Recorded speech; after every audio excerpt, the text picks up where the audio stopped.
आसमानों से झांकते तुमने कई सदियां गुजार दी। अब धरती को बना लो अपना धाम, घर आ जाओ राम। हमने रख दी है तुम्हारे भवन की आधारशिला, उसी अयोध्या में जहां तुमने जन्म लिया, तुमको देवत्व मिला। घर आ जाओ राम, अब तुम बेघर नहीं रहे।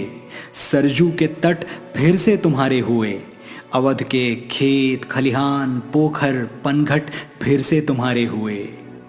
पधारो अपने निवास में और क्षमा कर दो हमारी वो भूल जो अंकित है इतिहास में। हमने वो सूरज अंधेरे में फेंक दिया जिसने पूरी सृष्टि को उजाले में रखा। कैकेयी ने तो सिर्फ 14 बरस का वनवास दिया था, हमने 37 साल तुम्हें ताले में रखा। और तुम्हें निर्वासित करके हमें मिला क्या? एक ऐसी दुनिया जहां खुली हवा में भी दम घुटे।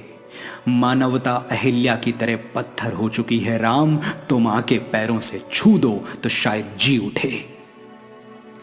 तुम तो सूर्यवंशी हो, हमें याद है तुम्हारा शौर्य तुम्हारा साहस।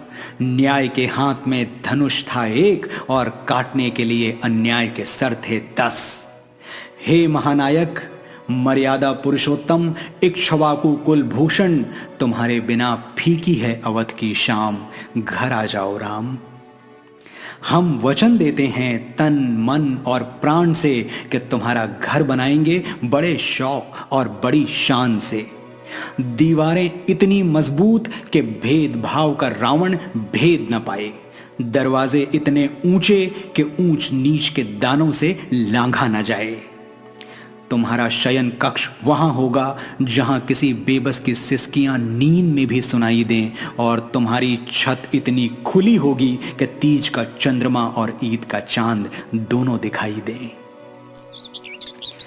तुम्हारी खिड़कियों पर बैठे परिंदे दोहराएंगे विश्व शांति की सरगम, और महल के प्रवेश द्वार पर लिखा होगा वसुधैव कुटुंबकम। एक आंगन भी होगा, वहां बैठकर गाए जाएंगे कीर्तन भजन और खड़े होकर जन गण मन। तुम्हारी प्राचीरों पर जलती मशालें मौन घोषणा करेंगी कि अब कहीं किसी कमजोर का छप्पर फूंका ना जाए। सीता की रसोई भरी होगी अनाज और अनुराग से, ताकि राम की चौखट से कोई भूखा ना जाए।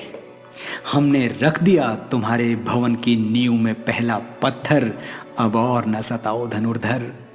अनगिनत केवटों शबरियों सीताओं को प्रतीक्षा है तुम्हारी, घर आ जाओ मेरे राम, मेरे मंगल भवन अमंगल हारी।